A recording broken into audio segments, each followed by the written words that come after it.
Welcome to another podcast, guys. Are we recording? Yes, we've been recording. We've been recording the whole time. I always know. I was like, just start it. Don't ever wait, because the best stuff is said before. If we need to miss another episode, we can always just cut together. Yeah, you can just do a bunch of B-rolls. Just outtakes and what are these guys talking about? A bunch of dumbasses. Yeah. What were they talking about before? Deadlifts and checked assholes? What the fuck? Stretch these nuts. I was like, what? Hard pass. Like, what are you? Hard pass. That's what she said. Yes. But so today who were we supposed to have again? Peter Luger. That was good stuff. Were we? Who were we supposed to have? Today, I don't think anybody. Oh, I thought we had, what's his name, that rescheduled? Paul is the 20th. Paul. Oh, no, I thought it was supposed to be today. That's why it was weird. No, today we're interviewing Phil. Phil's over here. Got it. West. And then next week is Astrid from Australia, mate. So we'll be here Thursday night. Not Friday. Not Friday. It's Friday for her. Friday for her. It's Friday morning for her. It'll be Thursday night for us. She's a full 14 hours ahead of us. 14 hours? Yeah. Which part of Australia? Gold Coast? The top part. Oh, okay.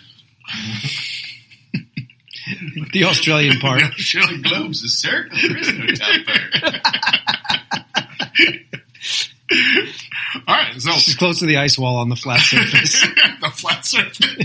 Behind the wall? Or No, right before it. Oh, okay. Right before it drops off. Right before the, So she's over by before the King of the waterfalls. Yeah. Winterfell. Yes. Yeah. For all you flat earth rejects out there. That's not nice.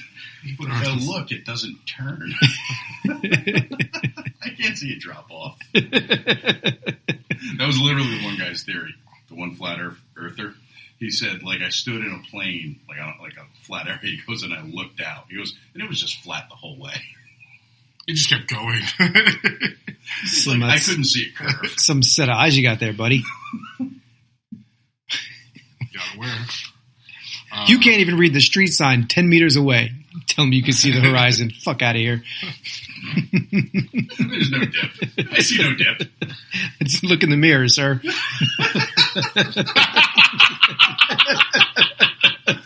Oh, that joke just got better because it took John that long. I was hearing it the whole time. I'm just paying a bill. John is busy. If anyone's listening, John is making an Amazon purchase. I am. No, he's busy being dad, probably. I'm literally Making an Amazon. I'm looking at his computers. Yes, but is it for the kids? No. No? All right, well. Totally for me. Could have lied. It's fine. No, never. All right, do the intro. He kind of did. We did. Yeah, he's like, hey, welcome to Welcome. the episode. So anyways, so what episode we on? 18. 18. 18 weeks in. Actually, more like 20 or 21 weeks. I have several guys that I play poker with that want to come on the podcast now. What do they want to talk about? Everything and anything. They want to rant and rave about relationships, life, cheating. Could we please? Yeah, no, Yes, totally. please, have them on. Absolutely. And I was just like, okay. Like, I have no problem with it. Let me just dish it all out. Yeah, it's one of those things where maybe we don't video and we just, or black out people's faces. Can we have Cliff dress up like Jerry Springer? Right? Jerry Springer. So you are here. You are not the father. But yeah, no, I was really surprised that they're like, what episode are you on? I was like, I don't know, like 11? They're like, I think you're on 17. I go, oh shit. Wow, they're really? on it. Wow, they're on it. They're really on it. They knew more than half. They knew people's names. I was Amazing. I love it. Oh, okay, that's cool. And they're like, you don't listen. I'm like, no, I really don't want to hear my own voice. But that's cool. So we will definitely have some random people on just for fun. Yeah, we have people the next 2 weeks. I'm waiting I'm just waiting for confirmation from Martin. But I don't anticipate that being anytime soon. Remember that show? Um, I'm tired. The guy Mark who sings with me, he wants to come on, but Is he gonna sing? he could, but he had a really he would fit in well with the stuff that you guys kind of want to talk about because he got into Which part? relationships and things like that because he was I think he's in his late 30s and he's too young. I was talking to him one day and he just like he's like when I was younger. He's like, I kind of went like from relationship to relationship. He's like, I drank a lot. I partied a lot. He's like, I just did like all the stuff you think you would want to be doing. And it's like eventually I was like, I need to make a change in my life. And he started to become more mindful, got into doing meditation, and now does all the mental fitness training and the yoga, and he's like really just about like the self-awareness and being very mindful. Like he's completely changed his whole bit. Do we like yoga? No, I don't care for yoga. No? It's got its place. It's just not a place for Have me. you tried it? Like yes. Deep dive, 90 days worth of food. 90 days? What are you, insane? That's how you build a new habit. I don't want to build it as a habit. Why? Though, because I don't fit in those pants. What? Yes, you do. Don't even bullshit me. Are you kidding me? We've seen your Instagram. You'd be the one glowing in the dark. You kidding me? No, I did yoga. I've done yoga before. It doesn't interest me. But that's not to say it doesn't have a place and doesn't hold value for other people, because it totally does. It's definitely in the business side of the world. Makes a lot of money. There's boutiques. Would you do yoga? I've done yoga. Do you like yoga? Not overly, but I kind of hate the feeling of stretching. Relief? What about it? That's the feeling of relief. No, I don't feel relieved. I feel like something's wrong. Yeah. No, I just I'm kind of like Dave. Like when I want to work out, I want to work out. I don't want to like sit in a pose and listen to soothing music. I kind of like something aggressive and then just lift a few heavy objects. The thing that bugs me is that I know plenty of guys like us who can talk about the benefits of yoga in physical, mental, whatever.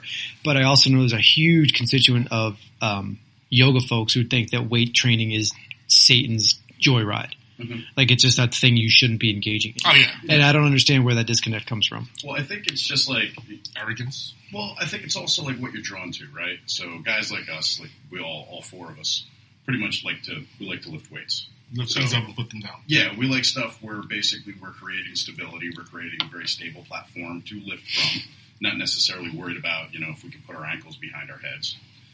Whereas, they're the exact opposite. There are, no doubt, especially if you've got to go to the bathroom. Really Personal benefits. But they're also people who, are predetermined to do yoga. They're not going to like lifting weights because they're going to be bad at it, just like we're going to be bad at yoga. So it's kind of like you get in there on day one, you're like, yeah, this sucks. I'm going to go do what I like. So I do kind of get that. Yeah, you kind of need to have that want to be there and be able to bear down and put the effort into getting better at it. Exactly. Your thoughts, Cliff? Phil? I mean, I think some of the basic stuff, the basic movements are good, like stretching, mobility. It's a good Warrior routine pose. to kind of do on like a daily, just little 10 minutes if it's your thing. Like Downward dog. I've done that before. I've taken it as a gym elective in college. But all right, the progressions are it's like, yeah, I'm gonna get better at standing on one foot in a kooky position. It's like, what's the payoff? I was about to say what's the point, but I've also had people say, what's the point about being able to deadlift 700 pounds? So stability and strength, like there's a huge difference. I think there's a huge difference. Well, this will segue nicely into what we were kind of going to talk about anyway. And I was actually going to ask what we're talking about. I'll pose this question to Mike because he'll probably have a great answer for it. So when we talk about like mobility, right? Does stretching really lead to better mobility, or does properly programmed training, execution, and active range of motion per that individual lead to better mobility? Because now you're getting stronger in that person's quote unquote more functional ranges instead of just creating a looser muscle around a particular joint. Mm-hmm. What do you think? Yeah. So option B, obviously. Stretching does play a part. I do think there is, an aspect of it where it deserves to be in most programs at the appropriate time. Now research is showing you don't really want a static stretch if you're going to go do a heavy workout, or if you're going to do anything where you have to move quickly. Mm-hmm. Because just the fact that you have to relax into a stretch, it kind of makes your nervous system move slower. You're asking your nervous system to do two different things: relax and then fire maximally. And believe it or not, when we do like a speed drill, you are relaxing maximally, but you're turning back on right away. You're not laying into something. Mm-hmm. John's on his Netflix, in case anyone's wondering. That was Prime. Just so you know. Look just like Netflix, just so you know. Watching you, buddy. But yeah, to answer your question, definitely. It's more about the mobility, because mobility is also, it's kind of like flexibility under a load. Yep. Yeah. You know, and that's what people forget, because when you want to be mobile, you're basically moving your own body through a space for most people. And that's kind of what we need to address. And laying on your back and stretching your hamstring is another thing. Because if you're not strong in that and in those end ranges, 100%. That mobility doesn't mean anything. Just if anything, it's going to create more instability. Mm-hmm. Yeah, actually, I had a father just ask me. Like being hypermobile.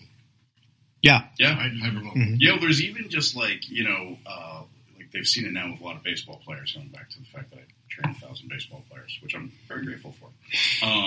But a lot of guys for a long time were going into like those big, like, external rotation stretches. And the problem is, like, as you said, they develop this range of motion and this flexibility, but there's nothing to stabilize that bone when it's in that position. Mm-hmm. So these kids drop back to throw a ball, and next thing you know, their shoulder's like mildly subluxating each time they throw. So, I mean, over time, that causes something catastrophic. Plus, at those end ranges, if it's not getting stronger, how is it going to – just because you can move it further back, Yep.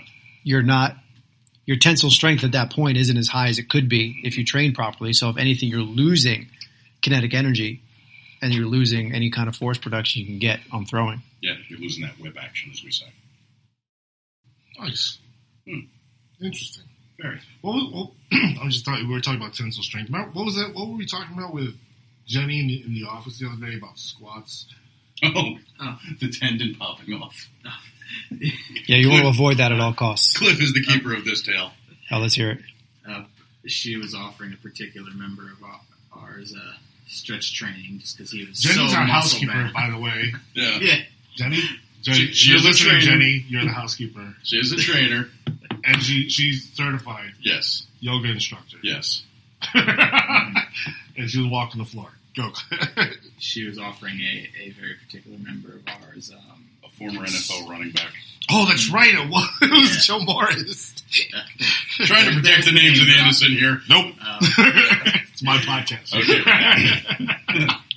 We shall redact Joe Morris's name. He's like, oh yeah, I was offering him stretch training because he's so muscle bound. You know, one of these days, one of those tendons is just going to pop right off. I like those misconceptions that because you have a lot of muscle mass on you, you're muscle bound and your tendons are under incredible load, right? As if your muscles are always creating tension just standing there. Mm. Most of these guys, if you're an athlete, have been under load in the weight room, playing the game, practicing, but their connective tissue has also been under the same load just as much as the muscles. So they should be up to speed. Never once does anyone just sit there and just, I'm so muscle bound, I can't move. And all of a sudden stuff starts going off like a fire hose you can't control. Right. Have we ever heard of anyone's tendons popping from Just being big? Yeah. No. No. So that's a great. Like, Yeah. next time she says that, say, hey, tell me about a person you know this has ever happened to. I'd love to see her face and make sure you have the camera on. She'll probably list one of the people in the nursing home she worked with. It's true. Someone's like 100. But this is the problem with people who get stuck in their own echo chamber. Like, granted, could she be a good yoga instructor? She could be phenomenal. I think she's, from what I understand. Cliff has his doubts. But she's also clearly feeding into some massive bias she has about wanting to get people into her yoga practice by tearing down the stuff that they're currently involved in or doing. Yeah. You know? That's the bad part. Instead of just being like, Hey, she could easily just approach him and say, hey, how do you feel? You know, anything. Instead of just being like, you know what, instead of popping your kneecaps off, why don't you come into my yoga class and get into a downward dog? Which if he was seriously at risk of any of the stuff that she thinks, her yoga class and a lot of those poses are the last things he should be doing. Mm-hmm. I don't think he actually expressed any of that stuff. No, he was probably very polite and nice. I'm just like, probably nodded. He was just walking around. Probably just like nodded her to death and kept it moving. I think he was just doing pull-ups. But I think that's also some of the reason you've posed this question a bunch. Like, what happens to all these guys who are in their late 30s and 40s?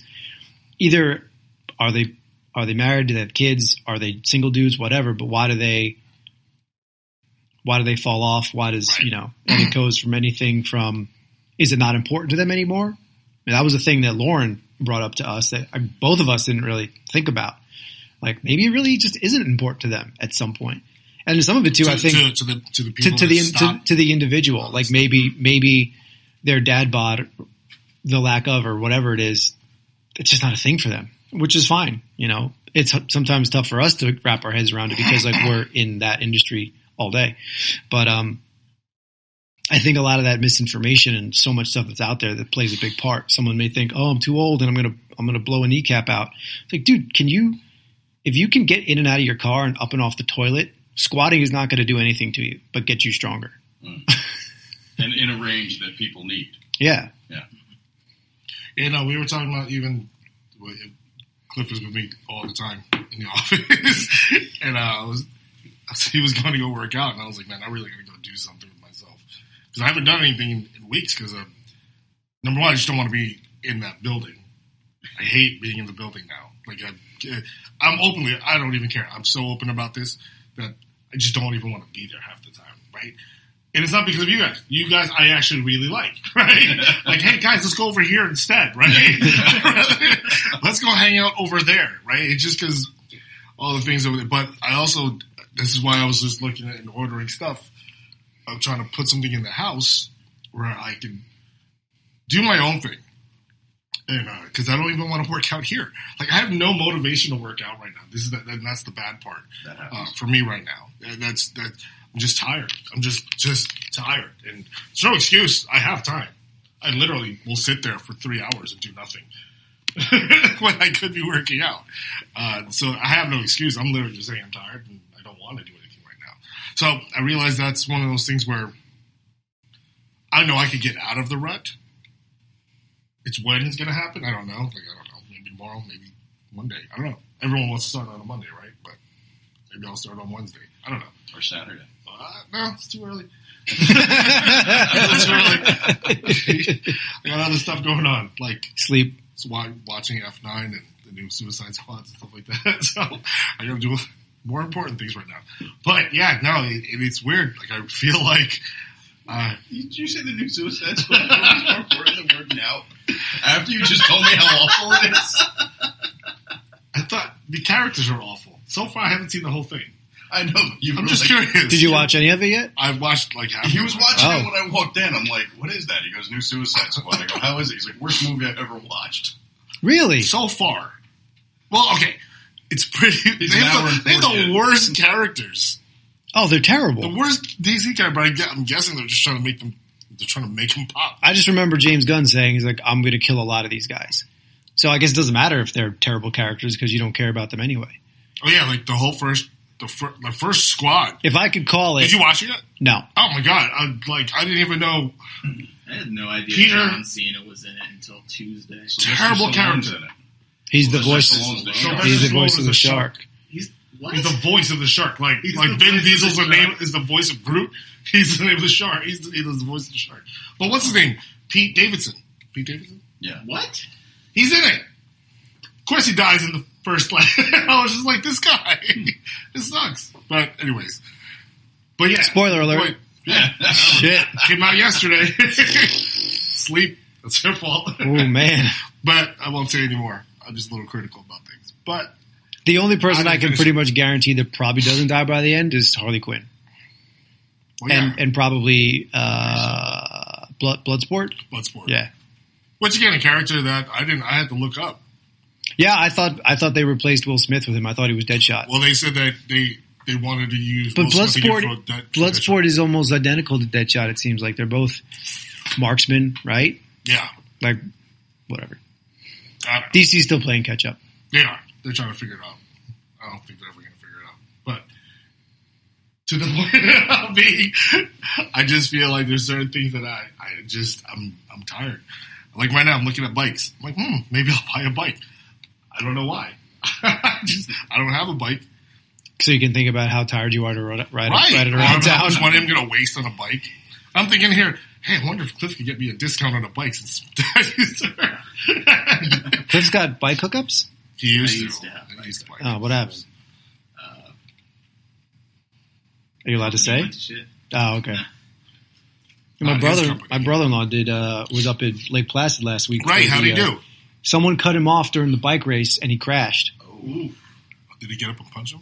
He wanted to. He used some very colorful language that I don't even repeat here. Whoa. Yeah. Wow. You won't repeat, period.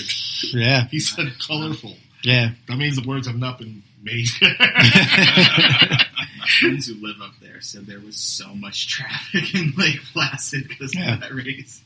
He said he was about 40 or 50 miles in, and I was surprised that there's no Ironman doesn't have personnel like scattered throughout the course, so he had to wait like 2 hours for my sister to find him to get him because his bike was trashed.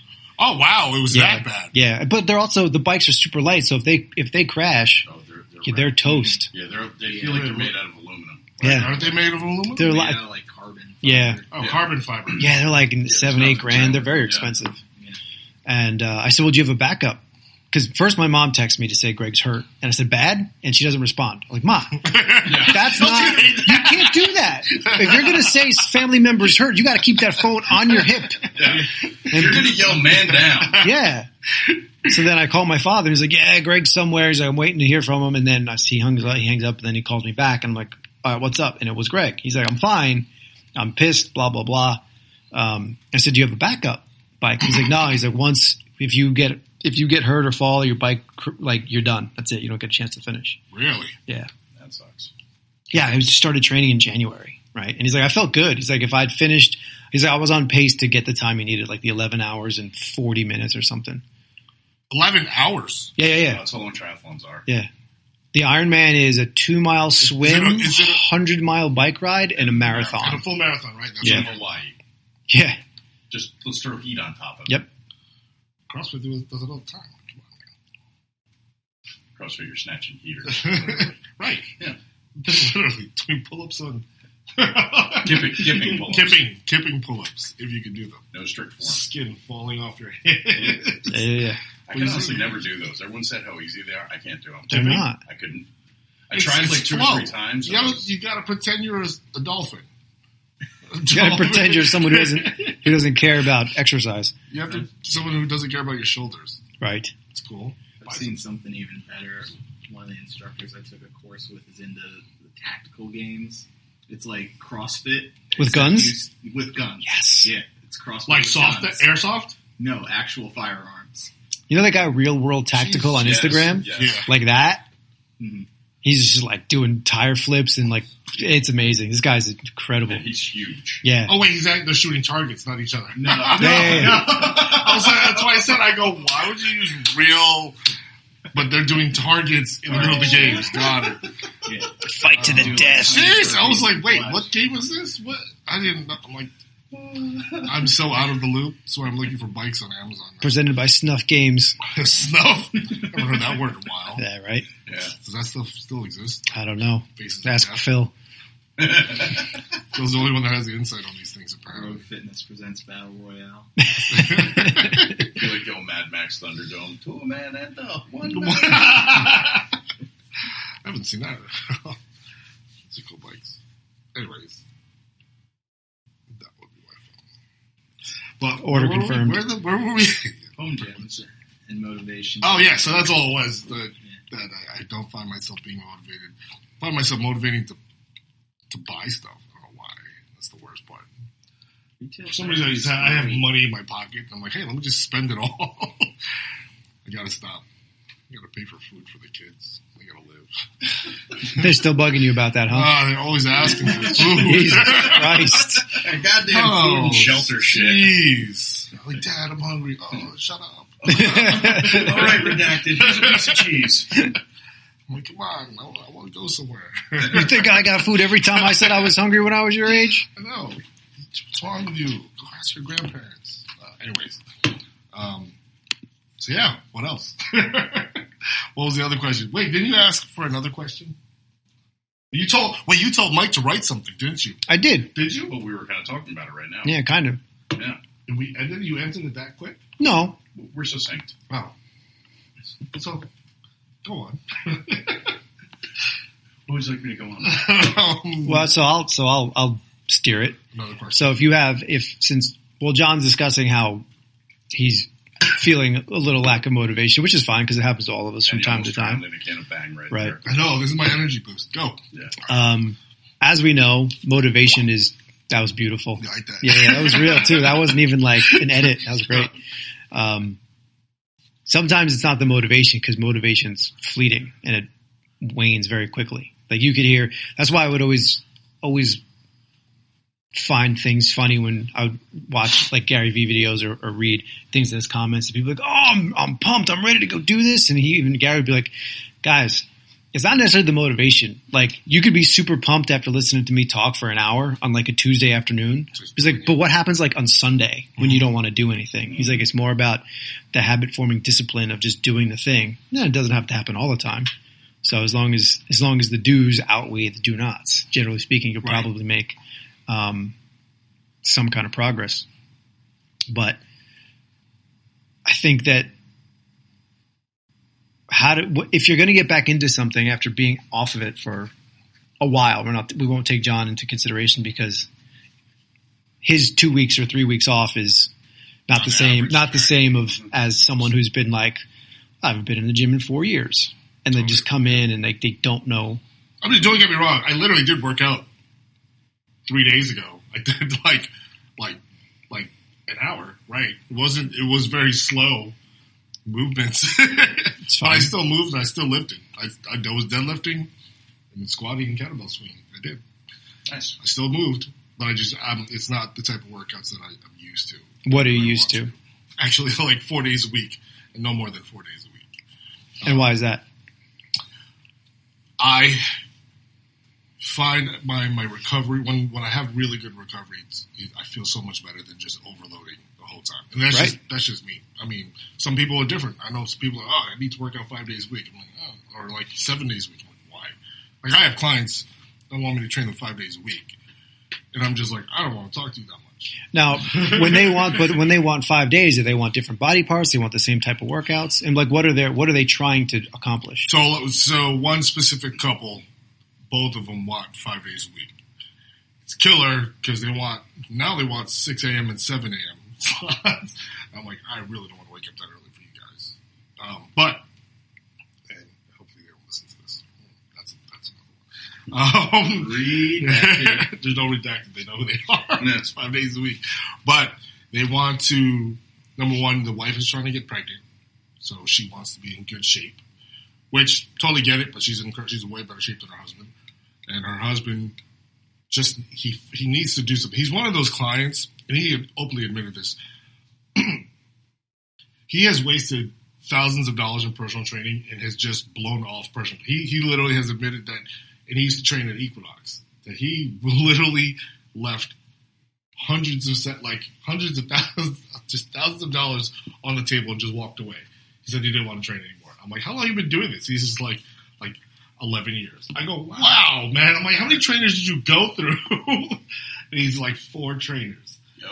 And I was like, so why do you keep coming? And then clearly the only reason did he say why? Like, it's great that why? It's just because he gets unmotivated.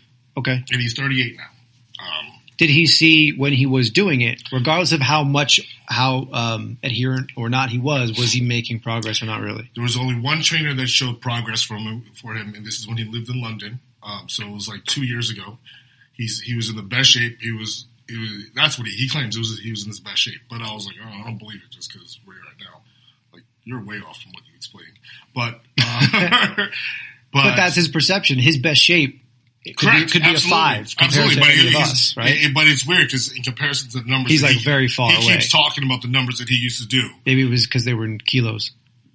Maybe I didn't do the math right myself. I don't know.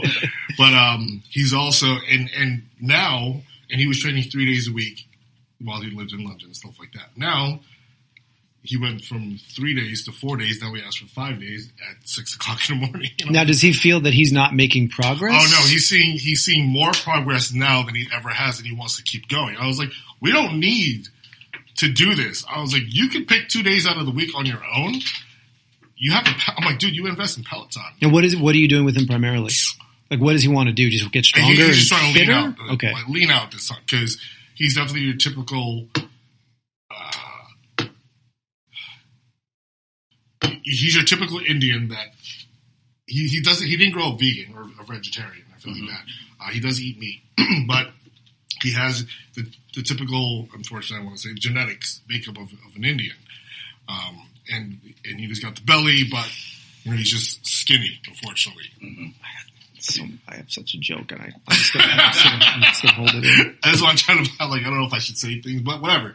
But he's finally seeing the muscles that and he goes back and forth. A lot of times he's like, I need to gain more muscle, but I want to fit in my suits. I'm like, listen, there's going to be give or take or a lot of things. You just got to chill out and just watch the transformation. And he's one of those guys because he makes really good money. And he's very, very particular, and he's very tedious. He doesn't laugh at a lot. It's hard to crack a smile with him. So I really don't talk a lot during the session until he actually starts the conversation. So I like to try and keep it all business. And he's seen results, and all of a sudden he's starting to see more results. He's starting to see himself lean out. He loves looking at himself in the mirror now. And he's always complimenting himself now. I'm just like, good, you're confident. I'm like, you can do a couple things on your own now. I go, you really like should. Leave some mirror time for the rest of us. Right. Yeah, like, listen, move over. Like, I want to stand there, And, see how close his razor gets? This is a beautiful sheen on my head right now. Yeah, he's losing hair too. So, but again, he's been seeing great results, and I don't take any credit. I'm like, I only see him 4 hours a week right now. Like, there's a whole 164 other hours in the week. Whether he's doing cardio on his own or whatever his nutrition approach is. Right, and that's what I'm saying. I'm like, listen, man, I can help you out, but he wants the 5 days a week, and he's seeing the results, which I like it. I mean, now, do you think though, because he's seeing results, is it because he's had a severe layoff? Like, has he been inactive for quite some time? Yeah, because he's going to come to the end of his like layoff, noob gains, and yeah, I think he's going to plateau, and then we're going to have to switch up all over again. I think we should scale it back and then and just try and restart. I mean, I think that's what's going to happen. I mean, we are, I don't know how many. I guess we're 4 months in. The training now with him and his wife. His wife is seeming phenomenal, but she's also trying to get pregnant. She's in great shape herself. She sees great results, and she doesn't complain. She's good with it 3 days a week. But she's also one of those that she wants, like, Tracy Anderson method. Which is? A lot of dancing moves. Like, I don't do that. Really? Oh, yeah. She likes to do that. She wants to keep moving. Okay, Ricky Martin. I'd love to see this session. I come up with the move, I show her, and then I go, all right, you do it for 1 minute straight. Go. So I literally just keep her moving. But again, it's one of those things like 3 pounds is heavy for her. Like the weight? Yeah. Okay. 3 pound dumbbells. So I'm like, all right, instead of doing like 12 reps, we're going to do 40. Just keep moving. She's happy with it. I don't believe, in my opinion, I'm like 40 reps. I'm like, we're really doing nothing. I can blow on your hands. It's the same thing. Well, this was where I wanted to start to address a lot of this stuff, because you'll get guys like this guy who they make some progress, and one thing I try to tell people when they're brand new or learning new moves or coming off a layoff, a lot of the stuff they'll get in the first, say, 8 weeks, it's all going to be neural adaptation, right? Like your body's learning the movement patterns, which is great, because if you don't learn the movement patterns, then any kind of, enhanced loading as you go on is going to be a shit show anyway, right? So you have to get there. But then I run into the whole, well, should I do this once a week or twice a week? And it's like, well, if we're talking about like getting stronger muscle growth, are we hitting that failure point during your session, right? And if you talk to some guys who like to do those 2-hour workouts, like I see guys in the gym. There's one guy in particular. He'll do. He gets on the little like shoulder press bench that we all know, like little half hammer strength, and he'll get like 4 pairs of dumbbells and a barbell. And I'm like, all right, here we go. And then he'll do, his regular bodybuilding style dumbbell press. And then he'll do a behind the neck barbell press. And then he'll stand up and do the really slow and controlled, not great, not in the scapular plane, lateral raise. And then an hour later in his workout, he'll be doing shoulder press on the machine. Yeah.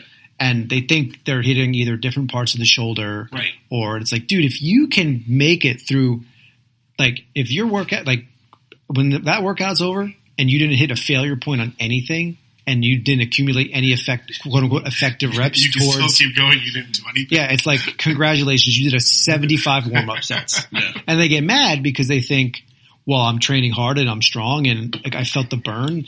And I try to tell people like the burn isn't the stimulus that we're after if you're trying to get stronger.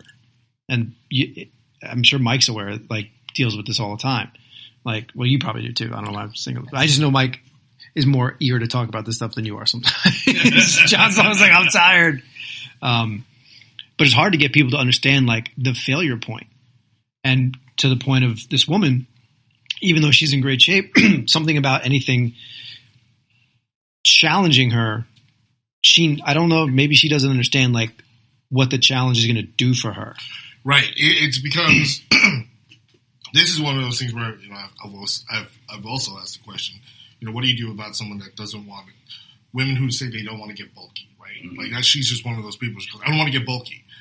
And I was like, you're not going to get bulky with like 5-pound dumbbells. Like no. You're also like 130 pounds yourself, right? There's just no way it's going to happen. But there's also so much time that you could sit there. Well, me personally, at that time in the morning, I'm not going to sit there and try to explain this stuff to you at this point.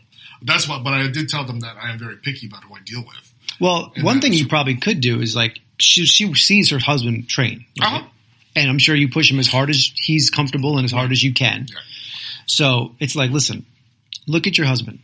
He wants to be bulky, right? And look how much work he's putting in and look how much weight he's lifting. Do you think he's bulky right now? Right. And she'd probably be like, well, no. And you'd be like, well, what the fuck makes you think that you figured it out with these big dumbbells? You know, sometimes you present it in a crazy way that all of a sudden it's like, oh, maybe he's right. Like I use that all the time, and almost every time the women are like, you're right. Yeah. I'm like, how many guys in this gym want to be big? Probably all of them. How many of them are big? And she's like, I don't know. I'm like, so what makes you think all of a sudden you're going to walk in here and be the Incredible Hulk? Like, what secret did you figure out? I'm like, your nutrition, your training, genetics, all this stuff plays a factor. Women don't have the bulky factor. Yeah. You know, well, how many men pick up the weights and be like, I don't want to get bulky. Just start lifting, man. Muscle's muscle. Right. Women's works the same as ours. Yeah. I'll always tell them too. I'll be like, look at those like women that you don't want to look like. Do you think they did that accidentally? Like, Yeah. do you think they picked up an 8? You think they did this Instead of the 3, pound and then all of a sudden it's like, you know, they have shoulders like Kim Shevesky or whatever her name is. Yes. You know, it's like, no, that's not how it happens. I saw a video from Brie Larson on her Instagram not long ago. Now, Brie Larson, obviously she's young and she's in good shape, but she's relatively small frame, right? She's very really thin. small, yeah. But she was hex bar deadlifting, I think like 185 or 200. Yeah. Granted, we can all do that. 200 pounds is 200 pounds, Yeah. Right. you know, but it's like, look at like your body is designed to do amazing shit. Mm-hmm. And think about like, if you pick up a loaf of bread, probably a pound. So are you telling me that you can't pick up more than 5 loaves of bread at a clip? Fuck out of here. Mm-hmm. That's true. Yeah. Right? Like most grocery bags, women's Oh, yeah, purses, well, you know what I mean? So it's like, 35 pounds. they have to be able to put that stuff like in the right place. Otherwise, they just end up spinning the wheels. Now, sometimes you'll get somewhere. Yeah. I think the biggest problem is when people think that they mistaken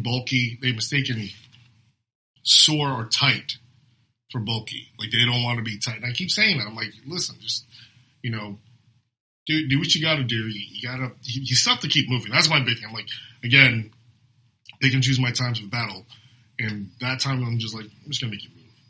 Like, It just becomes one of those things where I'm like, if you're happy with what the results you're having with at this point, which she is, which is great, it's perfectly fine. Again, she likes the dance moves where you got to put a bunch of weird stuff together. All right, you know, you've been doing little boxing moves with her, so she likes that stuff. That I can speak on. And she loves that stuff. So I'm like, I just keep going with that, and she's perfectly fine with that. But her husband, you know, he feels like his arms and shoulders are too big for his suits now, but his belly still sticks out. I'm just like, let's talk about what you're eating at this point. I'm like, let's talk about how much more other Talk things about your you're doing. sleep patterns. Right. And the guy is very successful and he works a lot. You know, and I'm like, do you rest? Or my big thing that I found out, I was like, how much do you drink? Dude, you drink a lot. Yeah. I was like, what? I was like, how about you stop drinking for 1 month, see what happens? Yeah. What do you mean? I'm like, wow, you got really offended by that. And I was like, you got offended by that? You're an alcoholic. I think people forget that when you drink alcohol, everything else in your body stops. Your liver puts all the fat oxidation, everything on hold until your liver can get the alcohol out of your system. So most people, if they end up drinking, especially if like at a social or work function, probably more than a couple glasses or a couple beers or whatever, whoever you are, or if you're just hanging out with the girls or the guys or whatever, and then you knock back a couple, there's nothing wrong with it, but understand that over time, like your body's working hard to get that stuff out of you. And then if you decide to go have a bunch of calories, whatever they are, doesn't matter. Everything is put on hold. That's one of the few times that it's like stuff does start to go immediately into storage because your body's working hard to do something else. Like that's the priority. And then it takes care of all the other stuff second.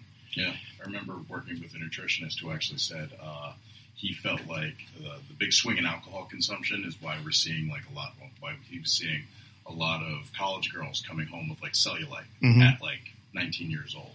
Yeah. And which really shouldn't be a thing. Yeah. It's just because your body's all of a sudden it's not going to metabolize anything. So those calories and all the beta oxidation gets hard stop. Let's go into storage because we're not going to do anything with them right now. And the liver's doing this. And when that's done, then we'll start to use the other stuff. But if you're someone who's not particularly active all the time, so that's one, your expenditure isn't very high. And then if you're going to do that multiple times per week, even if it's a Friday, Saturday thing, right? Like let's say you could easily start packing away 300-400 calories a night into storage. That starts to catch up very quickly. It all adds up. Yeah. Well, even like Alan said when he was on, how many calories, he said he stopped drinking, how many calories did he take out of his daily? I think he said something like 1,200. Yeah. You know, which if you break it down, like a full glass of wine, like was a 5 or 6 ounce serving, which isn't really a lot. Mm-hmm. I think it's like 180, almost 200 calories depending on so you're looking at, a few glasses, maybe a couple of beers. It sounds like a lot, but if you were to spread that over the course of a day, it's not really a lot. Well, if you think about a bottle of wine, it's literally four servings. 4 servings. At 180 calories a clip. You're there. 900, yeah. I had a guy a couple of years ago in Powerhouse, and he was like, I'm a big football guy. And he's like, so when I watch the games, that's when I have my alcohol. I was like, all right, cool. What do you have? And he laid it all out. He said like maybe 2 glasses of wine, maybe like 3 Guinnesses, and like stuff throughout the rest of the day. And I'm like, dude, this is almost 1,000 calories. So you've consumed 8 days worth of calories in 7. And then it hit him. And he's like, well, I don't want to give that up. I was like, you don't have to, but just put a hard limit on it. So it's like Sunday's coming. You take out the 2 or 3 drinks you're going to have and you put them in front of the television. And once those are gone, that's it. You're done. It worked for a little while, But like you said, it's the type of calorie. Mm-hmm. It's not just, I think a lot of people will be like, well, 1,000 calories, let's hit the treadmill for an hour the next day. Oh yeah, everyone tries to compensate. Yeah, and it's not a math equation because it's a hormonal thing, like you were explaining. And 100 calories of sugar is different from 100 calories of protein. Yes, completely different operation by the body. One, the body's going to use certain calories to break it down. He brings up a good point. So everyone yells at each other, calories are calories. No, they're not. And it's like, they are and they're not. They are in the fact that a calorie is a unit of measurement. Correct. So the energy contained in 1 calorie is the same as the energy contained in another calorie. Mm-hmm. But once the type of calorie goes in, to Mike's point, is 100% right, they go through different metabolic pathways. And that's where some of the CICO, the calories in, calories out, people need to learn and understand. Yeah, and I think that they do, but there's so much like. Yeah. Well, I think like the whole if it fits your macros community, that's a big problem. Well, because they tried to make it as simple as possible, right, for general population. And I think that in those instances, I was never a big fan of it. Just because, again, like you said, calories are not all the same. No. Again, it's just a unit, right? Just because you could be 5'3" and be 300 pounds, or you could be 6'8" and 300 pounds. Which one actually is better for you, right? I mean, that's a huge difference. Yeah. And what's their composition at those 300? Exactly. And that's what I'm saying. Like it's very different. And I think that education for the community, and we all know, like I'm very big on trying to educate certain things. to make sense. Like, I'm always the person that asks the question, why? Why haven't we been able to educate people on this thing? That's the thing that bothers me. I'm like, wow, man, like, everyone, it always goes back. I remember I was working for Crunch. Even the fitness director for the whole company was just like, calories in, calories out. That's all it is. Because they were doing Dot Fit. Mm-hmm. Or Dot Fit. You've heard of it. So it's a supplement company that was, I think it's a Crunch brand supplement company. Okay. Captain Crunch? Huh? Captain Crunch? Not as good. Okay. Not as good. Sounds like it. Sounds like it. Never had with a protein shake, obviously. Yes. He was just having his cereal. Nice.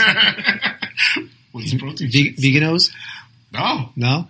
Rice Krispies. All right. No, Cocoa Krispies. But yeah, so as a leader of Dot Fit, the supplement company, he was just like, yeah, calories in, calories out, just as long as you burn the calories that you take in. I'm like looking at him, I'm like, that doesn't even make sense. It's just like, you got to explain to people, like, that's the ultimate gateway. Like, you'll never beat that. But once you get to that, then you got to dive in with the nuance about what is that person's body composition? What are they trying to do? What are their activity levels like? I hate to use the word carb sensitive, but there are people who absolutely 100%. There are people who obviously there's people who tolerate gluten differently, and it's not even talking about if you're celiac, right? Mm-hmm. I know people who have wheat allergies that can't have something as simple as soy sauce, right? So there are things that do matter, and some people don't like feeling that bloat that comes along with the water retention that comes along with carbohydrate digestion, right? Every gram of carbs takes 3 grams of water. Some people just don't like that bloated feeling. I can understand that, but I'd rather spend the time trying to explain that this is why it happens, and not that the food in and of itself is a bad thing. Right. Because that's where you create that weird fear, and then everyone tries to do all this weird extreme stuff that doesn't really make any sense.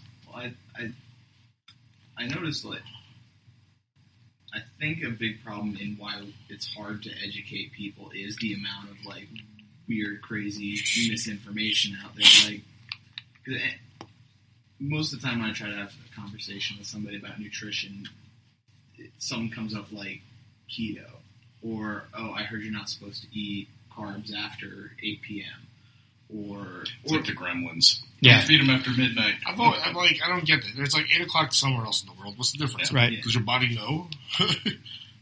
There's so many weird things that are floating around, and it's confusing for people who don't have, like, a baseline of knowledge to even understand what's weird and wrong and what isn't. I think a lot of people always say, like, it's common sense, some of the things, the concepts. And what I try to tell people is that when it comes to your body, it doesn't operate on common sense. A lot of things that you think would make sense, your body does the exact opposite, because your body is amazing at trying to maintain balance and homeostasis. So just because it makes sense in your brain, your body's like, no, actually go fuck yourself. This is what I'm going to go do. And I think that sometimes. Oh. So yeah, I think I like the approach and the idea of if it fits your macros, but people get caught up on counting the numbers too much. Yeah. And I get a lot of people that'll be like, oh, well, I went over. Okay, well, why'd you go over? I don't know. Well, I think we need to work on my numbers. I had a client years ago who'd be like, can you redo my numbers? Okay, why? Well, I'm not hitting the numbers that you gave me now. I said, okay, so what about me changing your numbers is going to make you hit these? And she was like, I don't know. I want you to lower the number. Yeah, and it's like, it's not more acceptable. It's not about the number. It's about the behaviors that go towards that. Right. And thinking about it in a different way. For me, in the last month, I was like, all right, I always like to try. One of the things that I know that Paul Carter talks about is, like, people always ask me these questions. And it's like, dude, I can't tell you what's going to be the right approach for you. It's like, one of the ways I learned so much is just by trying a thing, trying a different protocol, and seeing how it worked. Right? So for me, in the last couple of weeks, I increased my protein intake maybe 15%. And I set a lower caloric goal just because I was trying to drop some body fat, just to see what would happen, see how I could do it.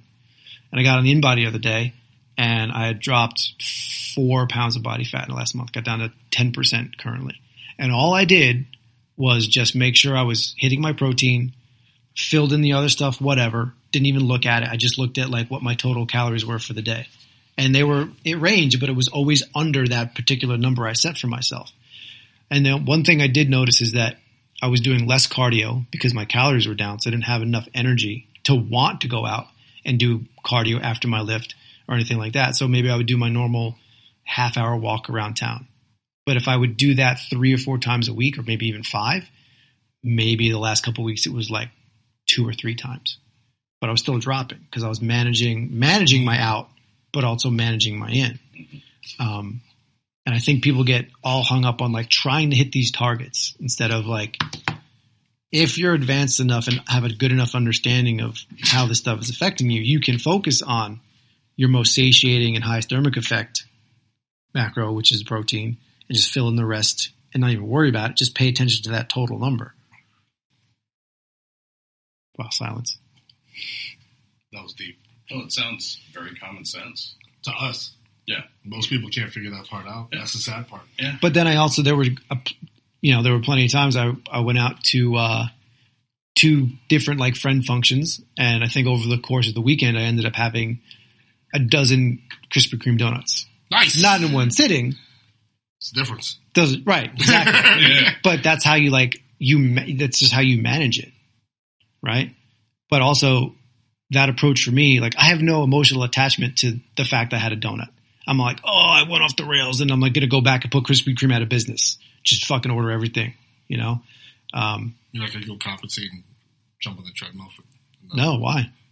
Because that's what everyone else does. I know, but everyone else does it. I mean, did you put it in MyFitnessPal? I know that there is that idea of, you know, what's your daily average of intake for the week or for the month, and that does hold true. But what, of total calories or yeah. Oh, but month? It's just over time. No, I was going to say, do people actually think of an average of how many calories they take in over a month? They should. Well, yeah, if you record everything, you're going to say it. I've never tallied up the month. And what I try to tell people is your body is storing and burning fat all day. What Right. matters is the net effect. And that's going to be based on your input versus your output. Right. But there's so many things that go into that once you're there. Like I said, you'll never beat the in and out, but there's so many variables that go into it until you get to that point. Yeah, I definitely think we should do a video on...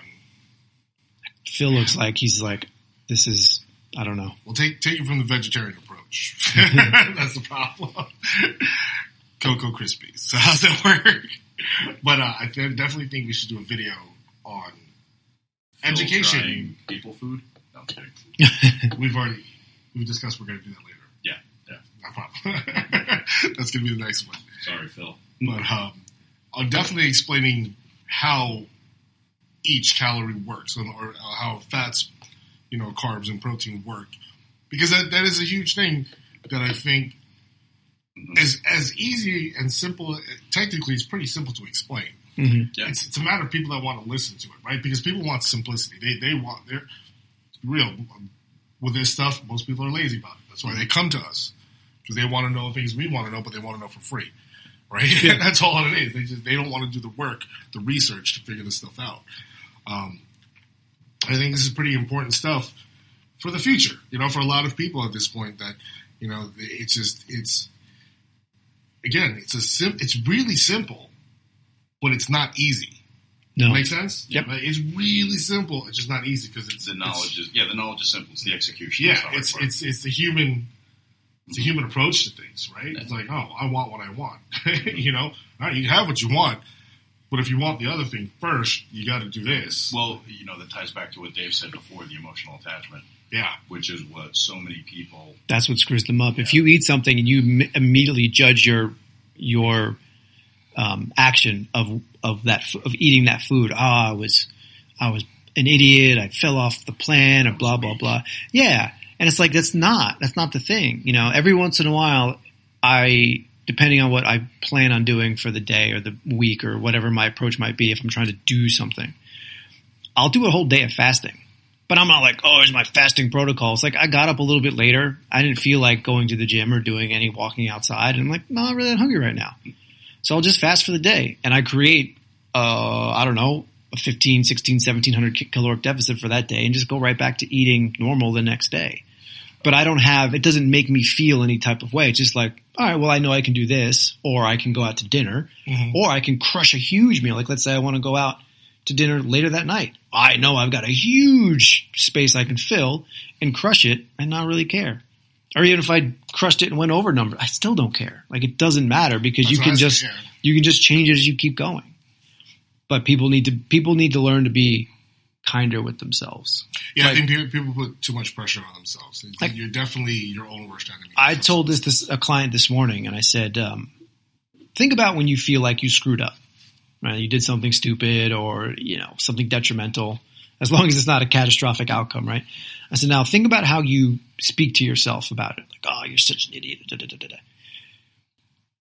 If you wouldn't speak to your friends in that manner, like if you wouldn't put your friends down like that, why would you speak to yourself like that?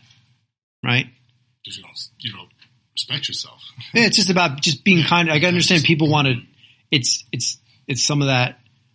If they make themselves feel bad about it, they'll flip the switch and be good about it. But if you encourage yourself a little bit, just say, okay, I screwed up. That made me feel crappy. So I don't want to feel crappy next time. So I'll just do the other thing. Right. That only makes sense. But again, everyone's mindset, everyone's very critical of themselves. People, there's certain people that, they hold themselves to a certain standard. And when they really screw up, they really kill themselves. Which, oops, my bad. It was $100.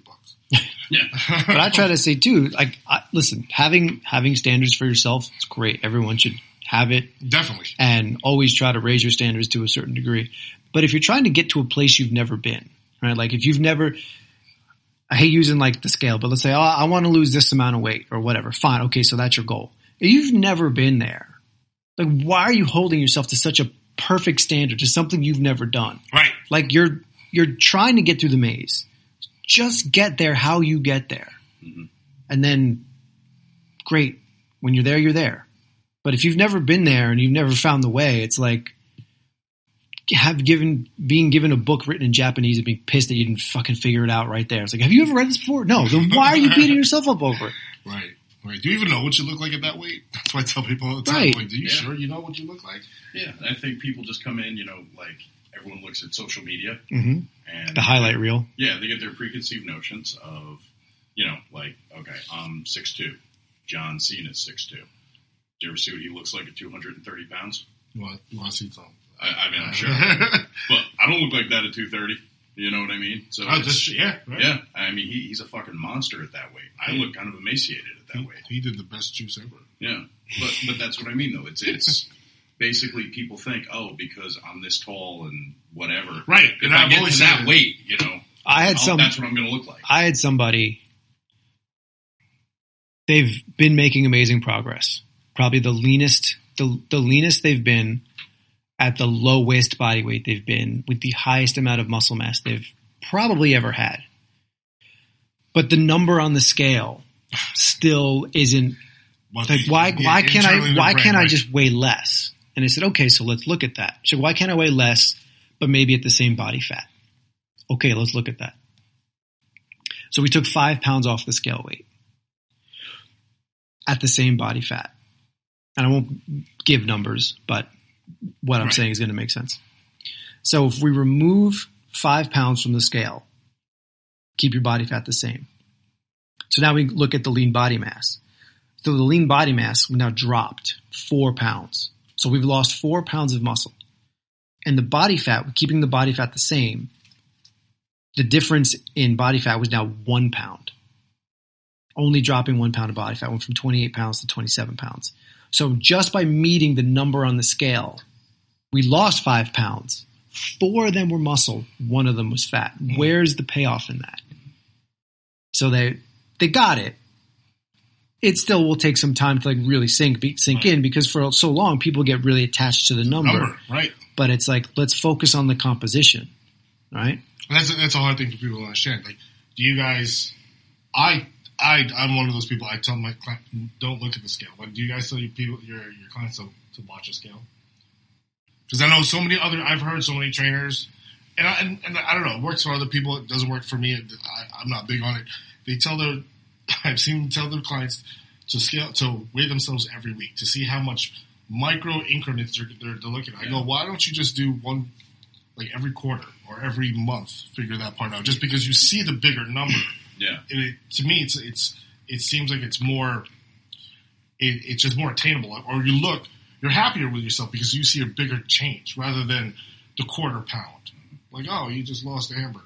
Yeah. Like, well, I think a lot of people. Sorry, I didn't mean to cut you off, Cliff. I think because a lot of people, if you have a client that's motivated by weight, they're going to weigh themselves when you're not around because everyone could go out and buy an $8 scale. Right. I think that's a big thing. And people, I think it's just our nature to be like, okay, we on the right track? We on the right track? You know what I mean? Yeah. So I think that's the reason why a lot of people go that route. I personally don't do that, like with my adult clientele. I'll be like, how you clothes fitting? That's exactly what I say. Yeah. I go, look in the mirror. Yeah. Do you like what you see? Yeah. Like I have a woman who's 62 years old. All she ever talks about is how great her arms look. I'm like, yeah, so you don't fucking need the scale. Right. Throw it out. That's what I say. It was funny, when I first started Orange Theory, we were going through training on how to sell the system, right? And one big of their sales process is the same as the evaluation, right? Mm-hmm. And it was funny because they said, all right, John, when I first started, I was training, they're like, all right, we're going to see how this personal trainer sells, because most of the people that sell the Orange Theory system are front desk people that are not trainers, and they're selling fitness. I'm like, oh, that's probably the worst thing. But whatever, it works for them. I'm going to sell TVs when this is done. It's easy, I'll tell you. But they wanted to hear how I would sell the system, right? They're like, do you believe in it? I go, yeah, I like it. It's okay, whatever. You're burning calories. I'm fine with it. It's a system. It's a job, right? Whatever. So they're like, hey, I want to see how you do it. So I go, all right, so I get to do it my way. I get to sell this system my way. They're like, yeah, man, let's just hear, let's see what we can learn from you. Red Band, Orange Theory. It was weird because I started using my own verbiage and my own personality, right? I'm very big on making the person laugh first and just making them as comfortable as possible.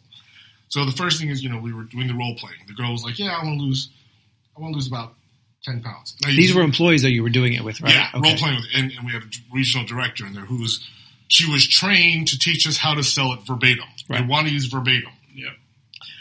So I was like, the role play was, I want to lose, 10 pounds for this wedding. I go, why 10 pounds? Right? I was like, if I cut I use this all the time with everyone. I go, if I cut your head off, that's about 8 pounds. Do you look any better in the dress? Everyone's like, no. She stopped me and she goes, we don't want to say things like that. I go, she just told me she wants to lose 10 pounds. I go, I'm using a literal, like literally speaking on how this is going to work. I go, the scale moved. Did you look better in the dress? No. So that's not what we're going to look for.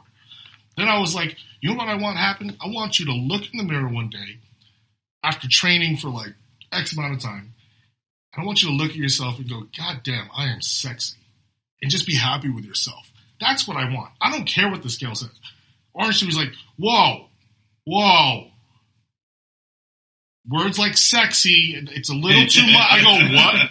They're like, those are like, what they call like, not focus words. They're like, awesome words? Not awesome, apparently. Apparently they're trigger words. They're trigger words that makes people feel reluctant about. I was like, how is it me telling you to feel sexy and happy about yourself? Like, how does that because the word sexy is on the back of like Victoria's Secret pink pajama pants. Right. And God forbid it's and they're probably selling fine. Right. And I'm not saying go out and be a whore. I'm saying, I'm literally saying go feel good about yourself by looking in the mirror and screw the scale. That's what I'm saying. I'm saying screw the scale. You don't even need the scale. Who cares what you weigh? If you hold yourself sexy, then you hold yourself sexy. Who cares? Be happy, be proud of yourself. And I find that companies like that, again, I'm not going to knock it because the system works for a lot of people. It really does. I just think that, again, it's so embedded in other people. I'm like, we're just teaching the wrong things. We're literally teaching the wrong things. Like it works, but if more of it was done how you were doing it, you know what I mean? Oh yeah, and that's what I mean. I'm like, whereas like the front desk is taught to use the in-body for their client, for the potential new member, and I was just like, they don't even know what they're reading. They don't even know what we're looking at on the in-body. I go, because it says body fat percent. I'm like, you can't even explain that part. I was like, not that you have to be a trainer, but you have to be educated. I'm like, I've had a lot of clients come in and be like, someone did my InBody. And I say, oh great, did they go over with you?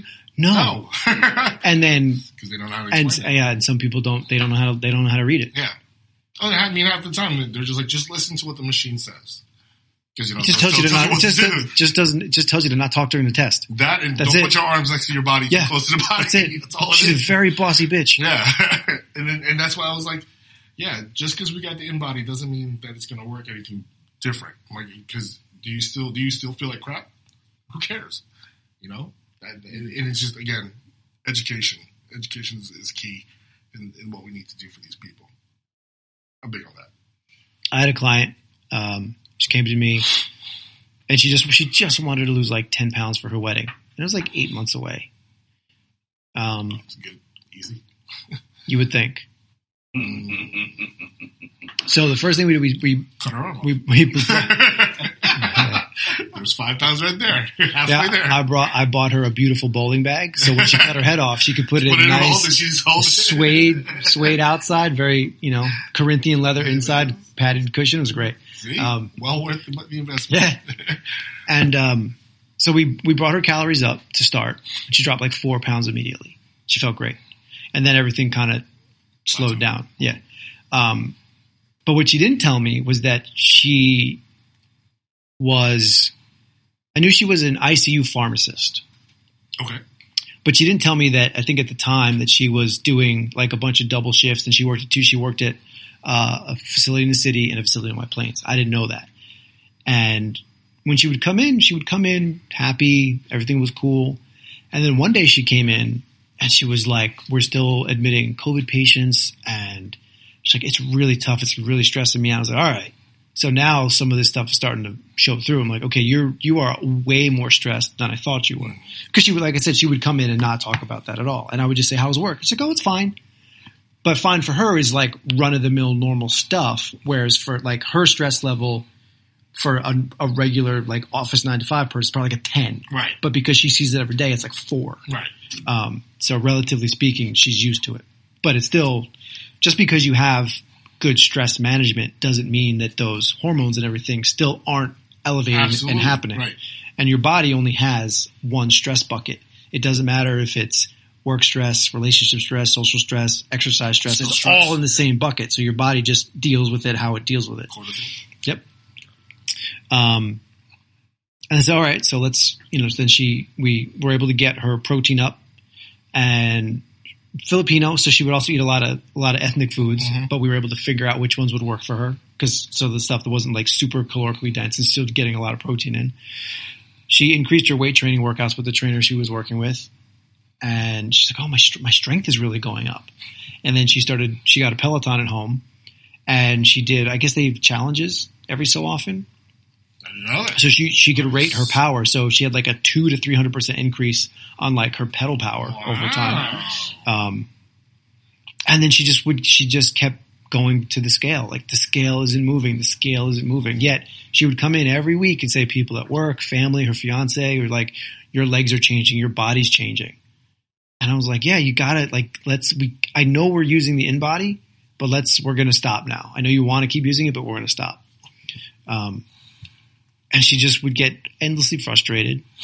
And then I was like, okay, fine. We'll do something you want to try. So I tried to carb cycle her for a week. And then I thought I was like, okay, she'll drop a little bit. And then when she came back to me, she's like, Dave, I've been so tired. She's like, I haven't done anything extra. Like it zonked her so bad. All the Peloton stuff she was doing, she was like, I don't even want to do it.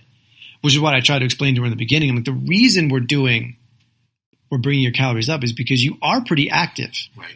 And you are doing like your rounds on both floors of both facilities you work in. Like you're an active person. So dropping your calories really low, it's going to sap your energy completely. So then so after that, we brought her calories right back up. And then I don't remember what her total loss was.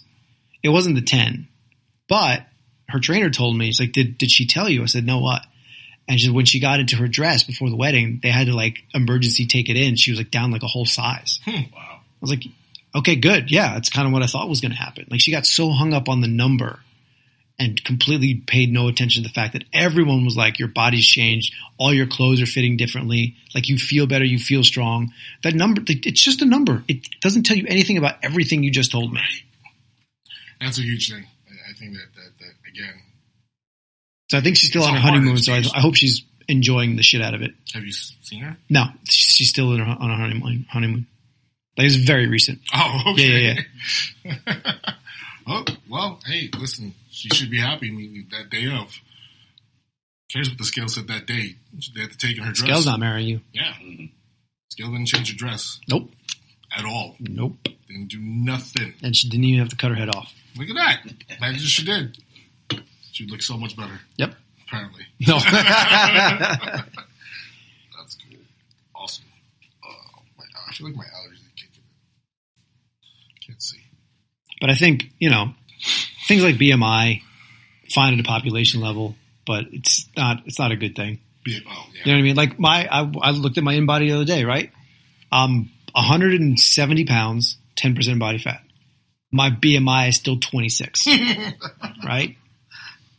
Which is... You're a fat guy. Right, exactly. I hit obese back in December, 30 BMI. God damn. Qualified for the COVID vaccine back.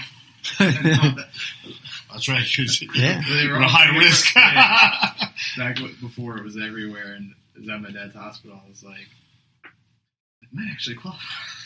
Because they were just like, oh yeah, if your BMI is over 30, you can get it. But yeah. I dropped like 5 pounds. Immediately, totally healthy population. Yeah, all of a sudden, you're part of the healthy population. But that's the thing, right? Like it's good at a population level to get averages for a region or an area, whatever. Yeah, but people use those numbers as those lines that they have to cross. It's too much, man. I think that, like my client that was talking about, my Indian client, like before we started training, he had his physical done, and he told me, he showed me on his phone that his body fat was at 27% before we started training. I was like, so where'd you get that done? He's like, it was at the hospital when he was getting his physical. I go, oh, so how they use the body fat, right? He goes, I don't remember. They didn't pinch the way I pinched you, like I've done the body fat with you. He's like, no. I was like, did they drop you in water, do a hydraulic? And he's like, no. I remember I didn't do any of that stuff. I'm like, did they even measure your waist? Like, what did they do? It's like I remember they were doing blood work, and then I looked at the thing again. He showed it to me on his phone. I'm like, it really says body fat. I go, and he's like, can't you take body fat from your blood? I go, no. I was like, what does that have to do with anything? Did they give him on a scale? Like an Omron or something? No. Nope. No.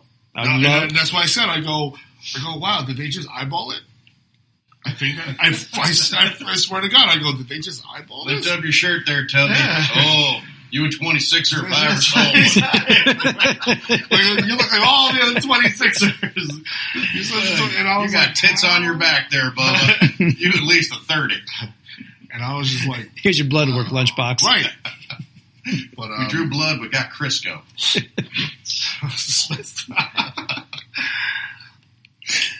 That's just the first part. And then it finally comes out. But anyways. But yeah, no, again, he was still so hung up on that number. And I was like, I don't even know how they got that number. Yeah. I go, they didn't even do your body fat. Mm-hmm. But they eyeball, unless they did the hip to waist ratio.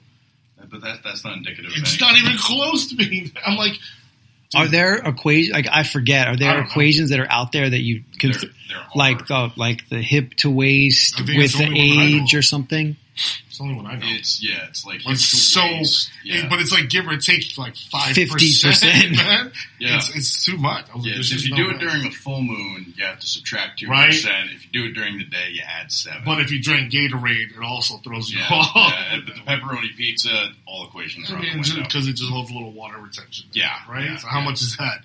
Or if you use some diuretic to drink coffee or something, it throws you off. I don't know, man. You got leaner all of a sudden. The only time that stuff makes any sense is just to see rate of change. Mm-hmm. Put nothing on the 27. It could say 47. Well, that's what I'm saying. Like, because when I took his body fat, we dropped from a 24 to a 21, Now we're down to 17. Okay. That's so right. yeah, so like I said, it's been like 4 months. Yeah. 4 months we've got That's there. right. So every month he's dropped 3%. What do you He's use? plateauing. The skin folds? No, yeah, skin folds. 7? 7? How many 7 sites. 4 sites. The Okay. 4 sites. I use the website. How's it called? Rusty iron. Not that one. That's the other. Rusty trombone. That's what she said. That's his musical side coming out. I forgot what it was. Private performance. It's got a sliding trombone. That's how you play it. And the instrument too. But I'm chink. Out of control. Could But- never make it through an episode without one of those. Not impossible. Impossible. But yeah, no, I forgot what the site was called that I have it on my phone. But yeah, no, and I said, there was no way you were at. I don't even know where they came up with those numbers, and he was so stuck on it. And now he's just stuck on. He's looking at his stomach, and he's like, can we just measure my stomach? I just want to know what my stomach is. Like, that's not even how it works, man. Like, it's just not how. I can't measure only your stomach.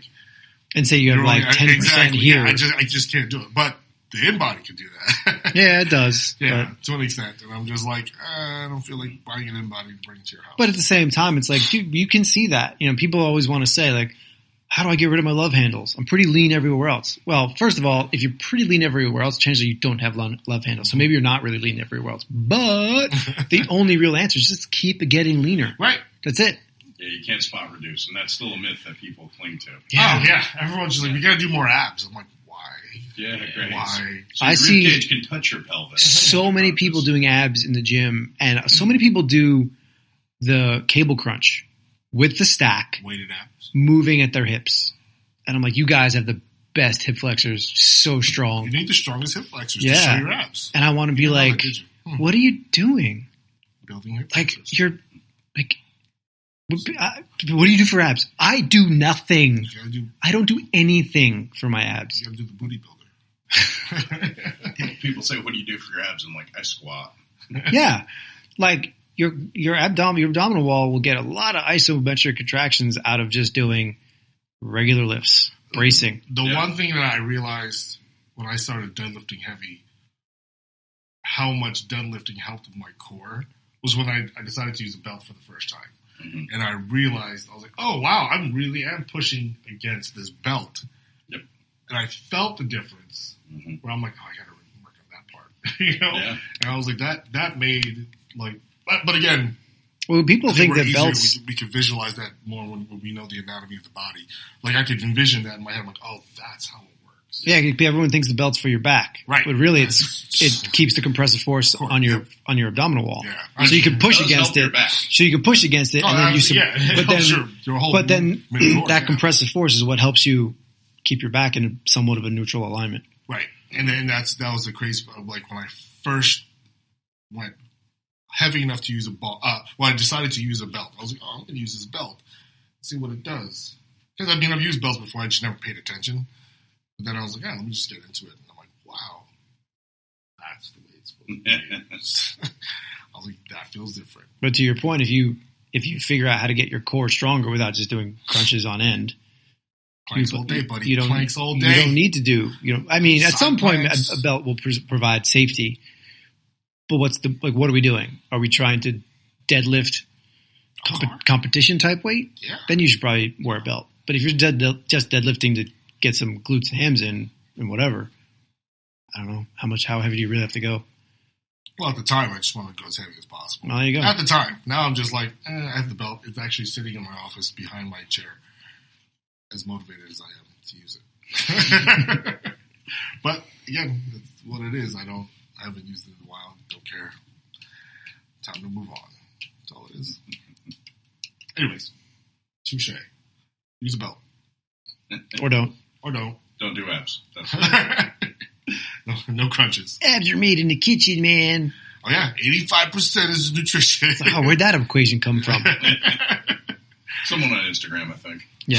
It's motivation. I think we should all post it. Abs. 50% science, 50% magic, 100% results. That's a good one. You're gonna have to post that. That's one. like the South Park. It's man, bear, pig. That's Huff man, huff bear, huff pig.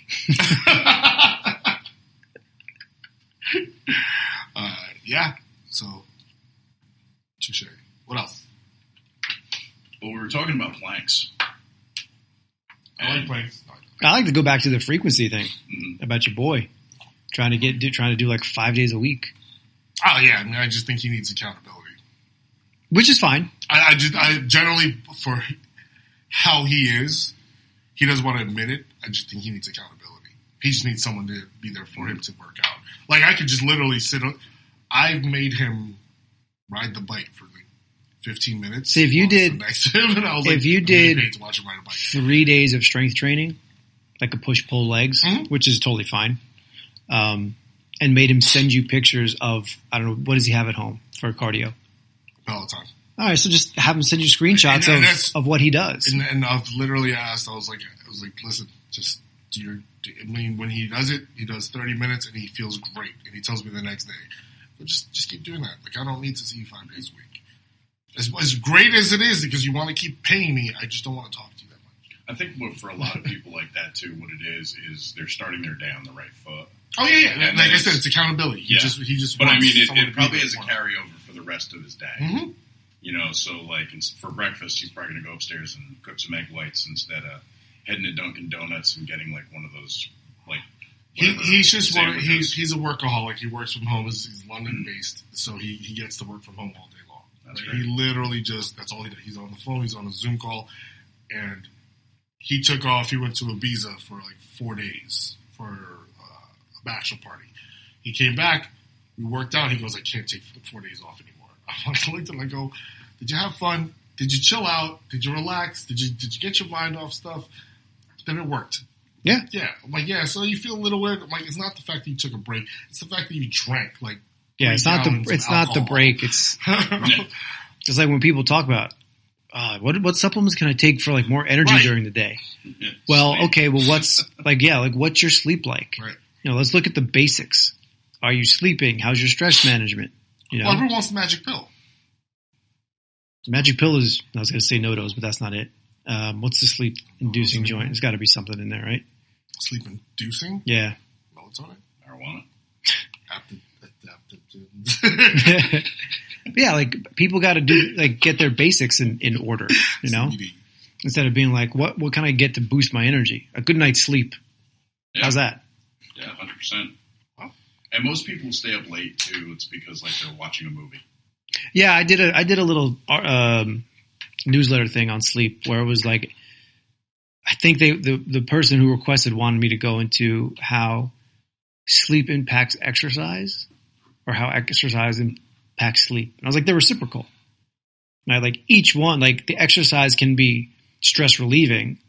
So at some point, if you do have trouble sleeping, there's a good chance that if you've released some of your stress and, release some of your sweet hormones in your brain, maybe you can finally get some sleep. Right. Mhm. And if your sleep is better, chances are your exercise sessions will be slightly better as well. If you're getting better sleep, managing your cortisol and your stress levels a little bit better in that regard, sometimes you're making more progress or you've got more energy to do that session. They go hand in hand. Yeah. No, But- no, definitely. Well, that ties back to the whole yin and yang theory, right? And I mean, like when I worked with Charles Poliquin, he used to talk about it all the time. He was like, yang is your fire, Mhm. your energy. He's like, yin is your oil. You know, he goes, and you can burn the lamp as much as you want, but once the oil's out, Yeah. you're not, and that's like when you can go into like his adrenal fatigue talk. And he would say, he's like, you can take all the ephedra, all the, he would say like crystal meth you want. He was like, but eventually it's going to run out. He's like, and when it runs out, you're fucked. Yeah. Yeah.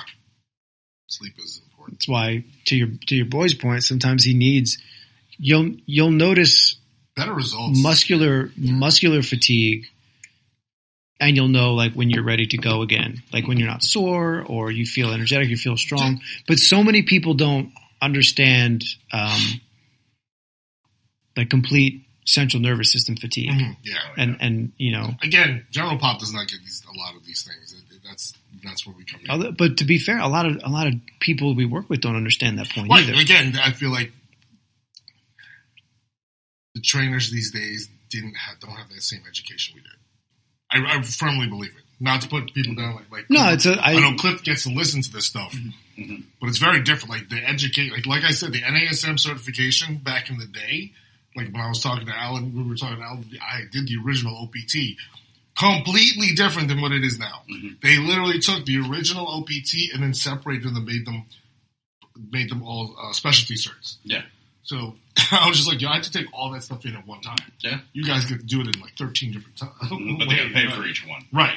Yeah. He said something like, and I'm sure this is true, a lot of these certifications now focus on like keeping the client entertained, so to speak, instead of the basics of biomechanics and whatever. And it's like How not to get sued. circuit training like Ace is a big and version jumping of that, around and like low rest times because people think if your heart rate's up and you're getting a good calorie burn, it's a good workout. But again, it depends on what you're trying to do. And you can burn anyone out in a training session. Yeah. That's so easy.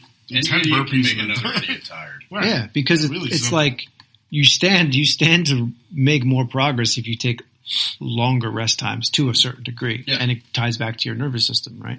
Like if you're doing, if you're trying to gain muscle, you can't push a maximal load to trigger your hypertrophy responses. That whole cascade of stuff that happens. If your nervous system can't fire properly to recruit all those high threshold motor units to do that, but people don't get that deep into it. But then they wonder why, when they're working with a trainer who doesn't understand that concept, why they're not making the progress they should be making. Yeah, it's kind of funny because I see that a lot with the athletes when, like when we do speed development. Speed development happens in between 10 meters and 30 meters. Okay. So, you go beyond that, now you're just working on maintaining whatever speed you built up. But when you train it, it's 10 meters to 30 meters. And that's not taxing. And part of the issue is like a lot of these kids, they work with coaches who, when they do conditioning, these coaches try to kill them. So they'll do a 10-meter sprint, and I'll be like, all right, rest 3 minutes. Yeah. And they're like, what do I do? Just sit there. Rest, motherfucker, And they'll try to, like, go quicker, and they'll try to, do and then they wonder why things aren't changing. And I'm like, well, your form, and, like, I'll show them because I videotape each sprint, and I'll be like, well, here you go. This is what the first one looked like. By set number 4, you look like shit because you're tired and you're not allowing your body to recuperate anymore. All your explosion's gone, all your spring is gone. So this is why now we're programming in bad form. Yeah. So, I'm asking you to take a break, And that's just, it's so alien to some of these kids. Doing more in a shorter period of time doesn't always mean, 100%. Training density, and that's the problem. I think training density is so overvalued in a lot of these protocols for every demographic. And that's just not the way it is. That's how a lot of people end up getting hurt. Yeah. Especially in like what Mike does, right? Like I think, and I don't have a lot of experience with athletes anymore, but I'm pretty sure that you have to periodize what they do a lot more than someone who just wants to put on some muscle, because you will have the conditioning where they're trying to increase their aerobic capacity. And then if they're trying to get faster and more explosive, like everything has to be very, very specific in the time frames of what they're doing. Exactly. Yeah. You're going to have, it's also these seasons are longer now. You're going to have a neural phase, to get their motor patterns right. Mm-hmm. And then once that's down, then you can start doing some of the longer conditioning work. Yeah. Where that quick explosion neural adaptation will hold through that work. Mm-hmm. So it's skill first, and then you can build the endurance of that skill thereafter. So yes, you are correct. I think you should just add burpees to everything. I've done that. Most mediocre trainers think that's proper. That's the ultimate workout. Burpees, renegade rows, kettlebell swings. Whoa, renegade rows. Yeah. That's a little old school, buddy. So am I. Threw it back. No one does renegade rows. Oh, I've been in places. Oh, no, I'm saying renegade rows make sense. Mountain climbers. I like mountain climbers. Like, what are we doing? Are we trying to get... You're trying to climb the mountain. We're trying to get good at moving? You're trying to get good at climbing up Mount Rushmore, but going nowhere in it must be 30 a very seconds. Steep mountain. Yeah. For that angle. You didn't know that? Yeah. All depends where your hands are, bro. Sam and Frodo went the wrong way, for sure. Nice. You did it wrong also. You just should have had second breakfast. Oh, I like that idea. You just wanna- For show. But I guess to your point too, like everything we're talking about right now, I know is a lot higher level than most trainers, probably any of us are currently working with, really look at the stuff.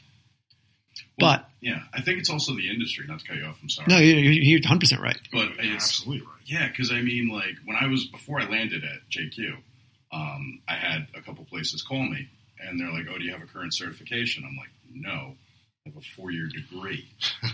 And they're like, "Well, would you mind getting certified?" I'm like, "Yes," because I'm not going to blow $1,000 on a 2-day cert where someone's going to ask me what squat looks like, or ask me to describe volume, and then tell me it's legal for me to work. I'm like, that's fucking ridiculous. Yeah. And I said, the fact that you guys are going to value a 2-day certification over a 4-year degree, I don't care if it's a company policy or it's a legal something or other.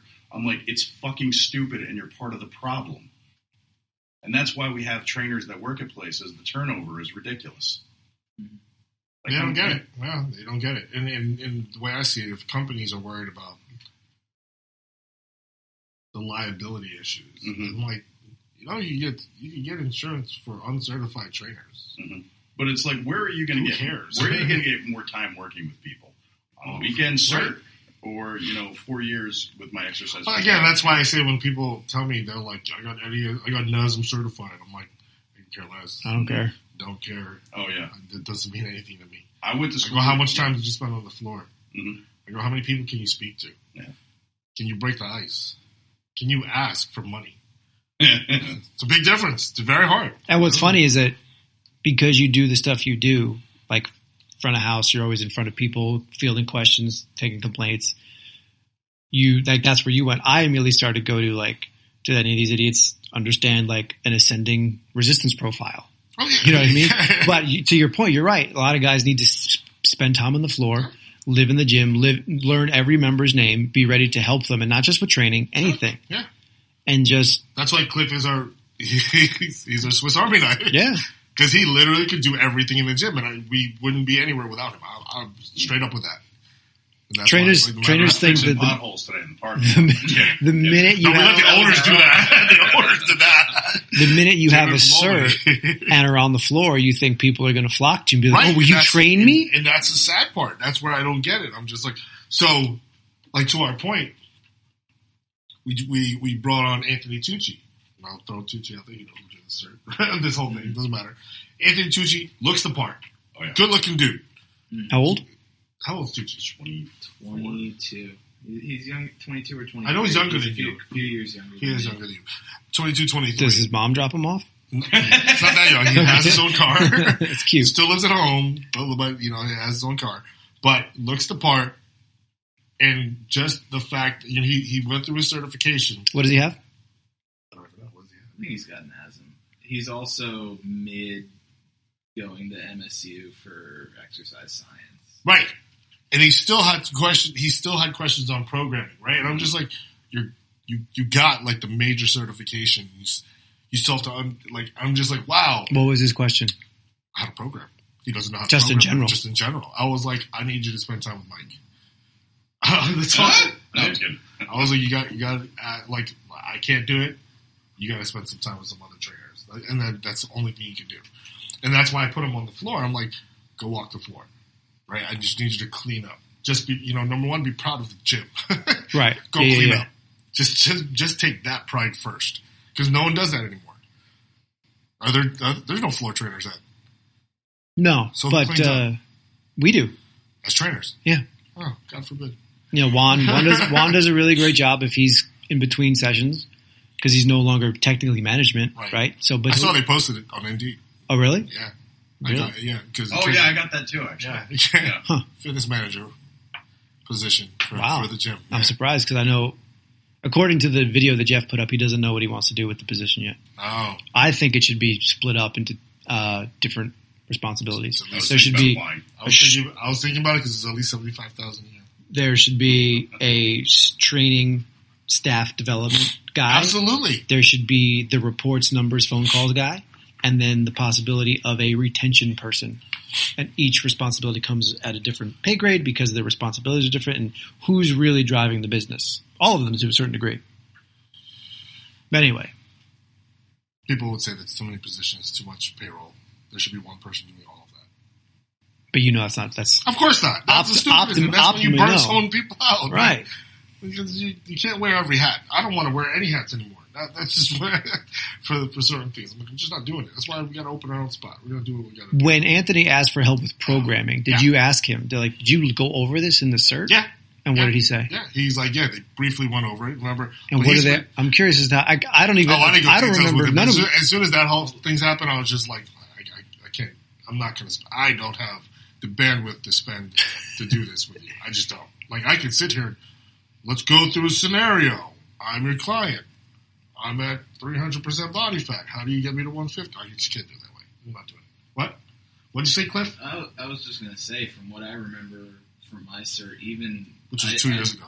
I didn't do NASM. I did NSCA, which I like better. Way different. Programming's still not as much of a huge priority, right? Yeah.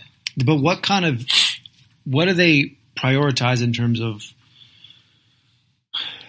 Like, what do they go over? What are their concepts? Like, because I have my CSCS from them, and it was all very, Just said, do you really? Yeah. Expensive test. I mean, I took it 2003, and it's not, I didn't keep it current, because it's like, it didn't apply to what I wanted to do. Yeah, it's like $1,000 test, and I mean, to keep up your CECs is close to that. Yeah.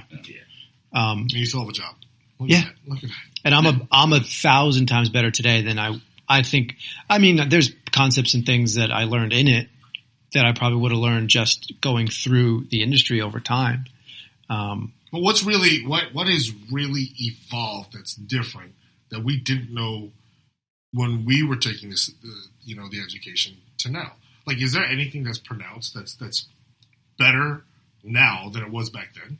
Well, the only thing that I'll say I just feel like specialties are out there more. There's probably some specialties in terms of, but I think just the fact that there's a lot more research out there that wasn't available just in general back when we started. But in the exercise, in actual exercise programming, I still think it's yes and no, and like, it depends. Because I don't know that. Because I'm big on just straight up muscle gain hypertrophy, right? Right. So a lot of the research that's surfaced in the last, I don't know how many years, is that there is, like, everyone's like, how does this hit the inner chest? Well, you don't really have an inner chest, right. But you do have, like, the inner chest is where your fibers connect to your sternum, right? Yeah. So based on the loading profile of what exercise you're doing, right? So based on how you load different contractile lengths of the muscle, you can experience some regional hypertrophy based on how you're programming. And understood. All right. A lot of guys don't know that, or how if you're trying to take a particular set to fatigue, how's another way that you can accumulate fatigue and failure, accumulating effective reps. So a lot of guys will do like drop sets and stuff like that, but they'll do them placed wrong. So if you're doing your final working set where you're taking it to failure, then if you want to do like some loaded stretch reps towards the end and you're hitting that very lengthened range of whatever exercise muscle you're trying to hit, then you get some of that regional response. No, I understood that. But most people, well, no, it's not hand position. No, I'm just kidding. No. I understand what you mean. I'm just saying. So, but that stuff didn't exist years ago. But the thing is like, if you really want to get specific on how to bring certain, what the hell? $100. bring certain things up, it's paying attention to those little nuances of like new research. And to Alan's point, I think that's where a lot of this stuff needs to be better. There should be whoever's making these certifications every year or every 2 years, there should be an influx of new research that's flooded into these things. But there isn't. But I'm also thinking of like the big ones, the NSCAs, the NASMs, the ACSMs. No, they've all turned to just ISSA.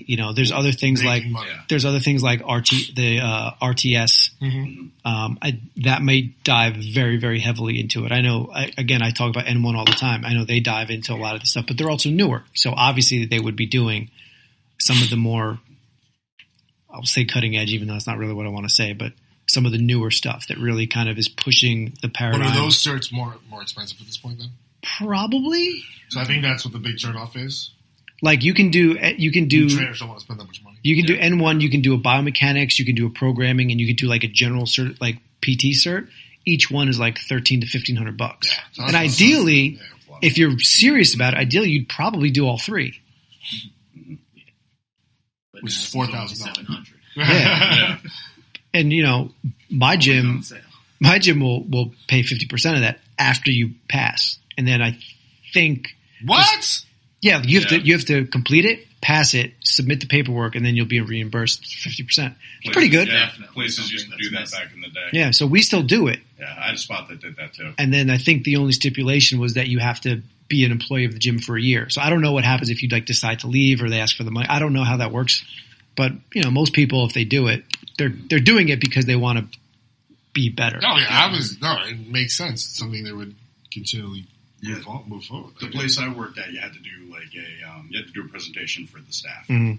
So it's like, you want me to pay 50% of it? Okay, but you have to teach everyone what you learned. That's fine. Yeah, which is totally fine. Because you gotta use it. you got a lot of guys, and to be fair, it's most of gyms should do that, even if they pay 25%, because if you're someone who's just starting out, a basic CPT gets you in the door, probably. Doesn't matter what you have. Nope. What? It doesn't matter what you have. It's time. Right. Yeah. So like most places, as long as, to Mike's point, the guy's like, well, could you go just do your weekend cert? Like that's all they want to see. Yeah. But if you're someone who's just starting out and that cert isn't serving you the way you thought it would, what should you be doing? Should you be getting another one? Maybe. Should you be spending more time in the gym? Maybe. But if you're not making any money, how are you expected to go spend even more than the first one to do another? Exactly. So there should be, if any gym is really serious about creating a great culture within the staff and developing a really great training staff where that's what you're going to build your reputation on, then you should be able to give back to your staff in terms of education. Or we get a facility where you host the education. Right.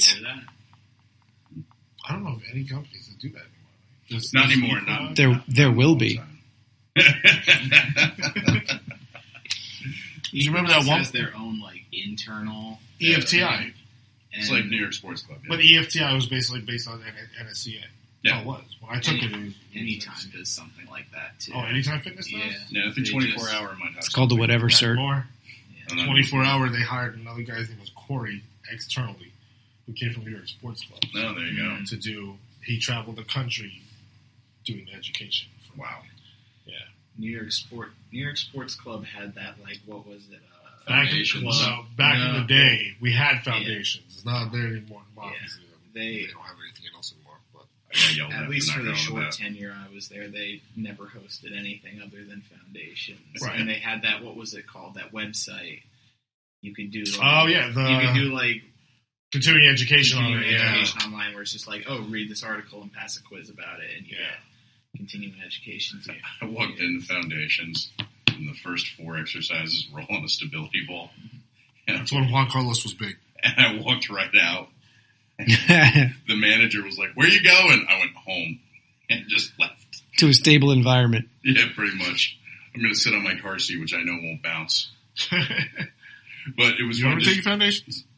Do I remember it? Yeah. Yeah, I feel we had a great partnership with NASM, and I just don't really. That's when you took it, when NASM took over the foundation program? I took it, whatever it was, 2000. Oh, that's when NASM took it. Yeah, because I took it right before NASM stepped in, and they had their own foundation program. I don't have a problem with in-house training. No, I think it's. But I really don't think they should have internal branding, right? Because you can't take it anywhere. One, you can't take it anywhere, probably. But also, who are you? Right? It's just it's like that guy, that guy Eric Berg, Dr. Eric Berg, right? Who's become a certified keto coach. What board is approving this fucking stupid cert? You just made it up. Any of them? That's the issue. Yeah, so that's a great question because I would like to know. I've been meaning who's to do your this. certifying body? Right. I've been meaning to do this all week, but how do you get certified to be an accredited CEC hosting facility? I have connections to those. You have to be associated with the nationally accredited. I forgot what it's called. I have the connections because of the old company I was working for. They were developing certifications, and they got permission to host CECs that went towards ACE and NASM. Okay.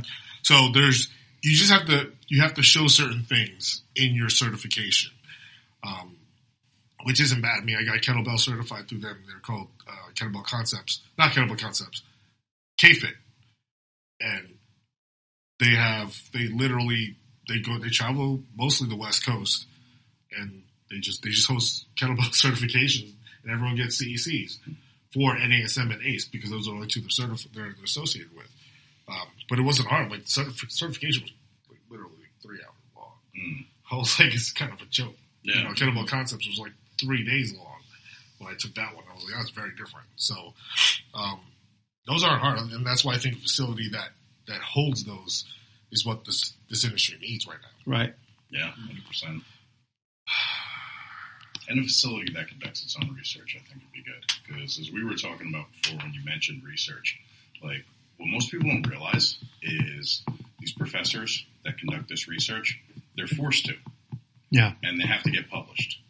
So it's called publish or perish.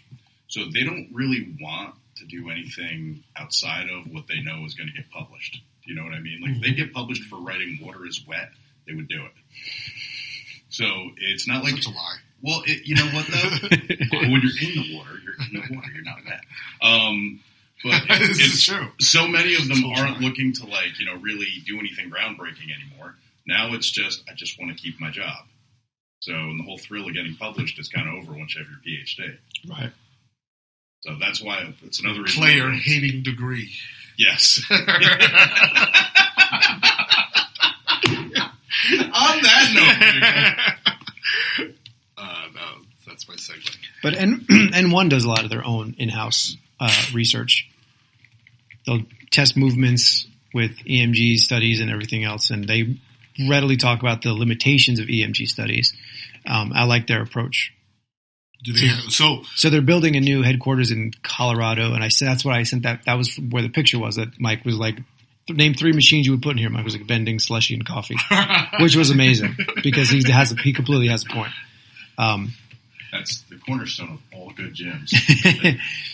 But I thought about this at one point too. It's like in a facility, if we were to reach out, because like Brad Schoenfeld is out on the East Coast, right? So it's like he used to work at a New York sports club. Yeah, he's friends with Alan. Be like, hey, if you were to conduct more hypertrophy research, what would you want to see in a facility? Like, do you need specific machines? Do you need a specific area? Like, what would you like to see? Is it possible for us to put that as, and was one of our ideas? You know what I mean? Right. Because I'm interested in it. None of us are qualified to do that. Yeah. But if we can make a place where the qualified folks want to come to do it, then that's another story. Technically speaking, I am qualified. I'm certified in human research. Well, there you go. So you have no proof of that. Yeah, I do. It's on my Gmail, bro. humanperformance@gmail.com. Human research at Gmail. What'd I say? You were talking about one human performance. Human performance.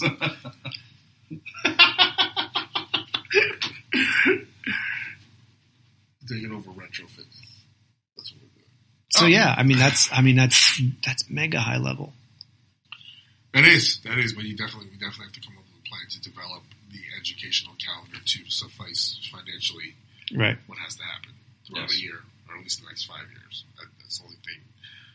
But we can definitely get funding for that. It's just how people get their money back, that sort of thing. But anyways, on that note, it is a little past my time. Oh, that's right. Get going. 8:10. Yes, sir. I hope this was informative for anyone listening. I think people will be more inclined to hear this one just because it was part stupidity. But it was really That's about tough. it.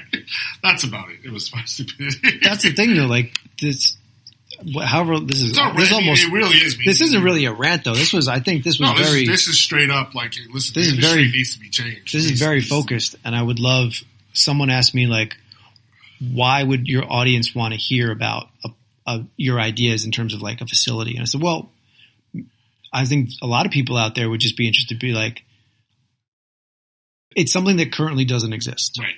So maybe they'd be like, I actually would pay for that. I would like to see that. You know?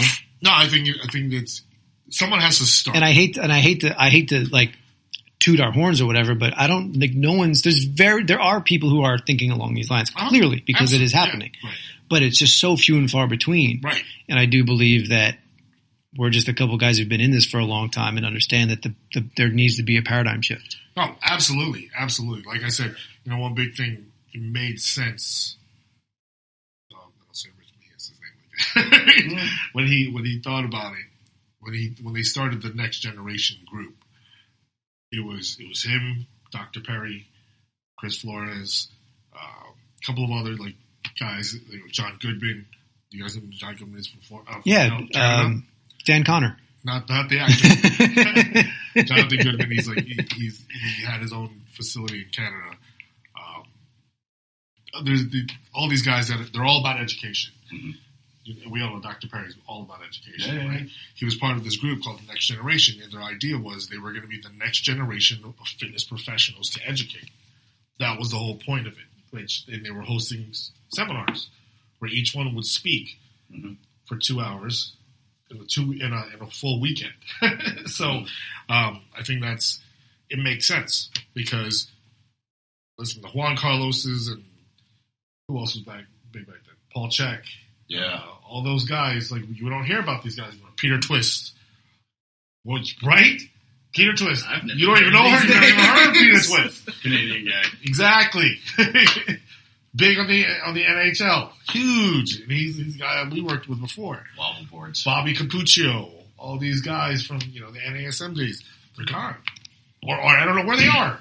I just don't know where they are. Well, there needs to be a new group of guys to take over and start pushing, again, like you said, the shift in paradigm. We got to do something about it. And to this point of, why would anyone want to listen to us? Listen, I listen to Joe Rogan all the time. You know how much that guy makes me want to learn how to hunt right now? Just because I'm like, wow, I didn't think about his point of view because he explains a lot. It's not just getting a gun and going in the woods. It's not just, it's about regulation it's about population regulation of the animals, of the bears, and preservation of certain animals also. That's also very region specific. I want people to right, and that's what I'm saying. It's very. If you ever really listen to his stuff, I'm like, wow, he makes a lot of sense because it's just because of his experience. Right? I'm like, oh, I'm pretty interested. Today, I really want to go bow hunting. I don't know how to shoot a bow. Okay, Hawkeye. Right? Imagine more Green Arrow. Okay. So I learned from, living on an island. But this is a Filipino thing? Living on an island? A white guy on an Asian island? Probably. But yeah, I think that we can make that happen. We have certain people that we have in place. It's just a matter of putting it on paper and putting it down and getting people to help develop it also. It's going to happen. Again, these things just take time, and I think that we have the right idea, and people are listening. Clearly, people are listening. I didn't think as much, but yeah. They are. Apparently they are, because they come back during poker. Tell me about the things that we talked about. Yeah. And I forgot about. So, on that note, it is time for me to bounce. You guys can bounce. It is 8:15. This was a good one. Yep. Anything else? No. Say goodbye, everybody. Bye. Everybody.